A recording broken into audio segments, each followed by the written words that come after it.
যারা আর্জেন্টিনার ভক্ত আছেন আমার কথাগুলো একটু মনোযোগ দিয়ে শোনেন। আপনারা কি জানেন যে কয়েকটা দেশ ইসরায়েলকে অন্ধ সমর্থন দেয়, ইসরায়েলকে মিলিয়ন বিলিয়ন টাকার অস্ত্র দেয়, এর মধ্যে যুক্তরাষ্ট্রের পরে সবার উপরে রয়েছে আর্জেন্টিনা? জানেন ফিলিস্তিনের গাজায় প্রায় 4 লক্ষ মানুষ হত্যা করা হয়েছে।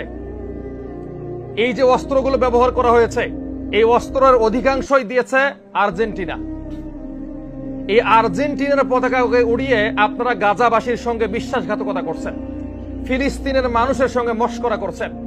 যারা ব্রাজিলের পতাকা উড়াচ্ছেন আকাশের মধ্যে, শুনে রাখেন, ব্রাজিল সেই দেশ যে দেশে প্রকাশ্যে আল্লাহকে গালি দেওয়া হয়, আল্লাহর নাম মাটিতে লেখা রাখা হয়, আল্লাহর নাম রাস্তার মধ্যে খোদাই করে লেখা রাখা হয়, এর মধ্যে জুতা স্যান্ডেল পরিধান করে মানুষ হাঁটে, মসজিদে নামাজ পড়তে দেওয়া হয় না। এই সমস্ত দেশের পতাকা বাংলাদেশে উড়িয়ে বাংলাদেশের পবিত্র মাটিকে অপবিত্র করবে।